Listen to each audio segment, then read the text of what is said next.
আহ, স্বপ্ন হলো নবুয়তের 46 ভাগের 1 ভাগ। দয়া করে বুঝিয়ে বলবেন কি? হ্যাঁ, ঠিক, হাদিসটা সহিহ। ভালো স্বপ্ন নবুয়তের 40 ভাগের বা 46 ভাগের 1 ভাগ। কেমন? এর অর্থ কি?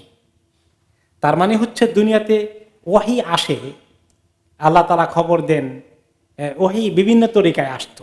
জিবরাইল আলাইহিস সালাম সরাসরি নিয়ে আসতেন, স্বপ্নের মাধ্যমে ওয়াহি আসতো, আল্লাহর পক্ষ থেকে এরকম কিছু মেসেজ আসতো। এখন দুনিয়ার মধ্যেও মানুষকে নেক ভালো স্বপ্নের মাধ্যমে আল্লাহ তাআলা কিছু ইঙ্গিত দেন, কিছু সুখবর দেন। এগুলো মাঝে মধ্যে হয় না?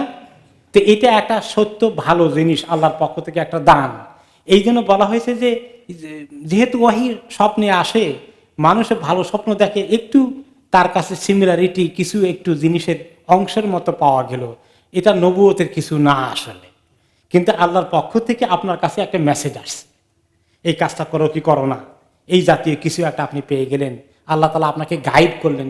এটা এক ধরনের ওয়াহির মতো মনে হলো। আসলে নবীদের কাছে যে ওহি আসে ওইরকম ওহি না, ওহি অনেক রকম আছে। মৌমাছির কাছে ওহি দিছেন আল্লাহ তাআলা, ওয়াউহা রাব্বুকা ইলান নাহলি, আল্লাহ তাআলা মৌমাছিকে ওহি দিয়া বলেন, এই শোনো, গাছ গাছালিতে গিয়ে বাসা বানাও, ফুলের মধ্যে দিকে তোমরা রস নিয়ে আসো, মধু বানাও।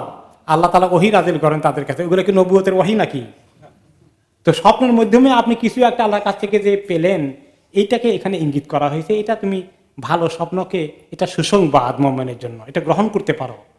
তারপর কেউ কেউ আবার এটাকে মিসইউজ করে, স্বপ্নে প্রদত্ত ঔষধ, গাঁজা করে কিছু তৈরি করে স্বপ্নে পাওয়া ঔষধ।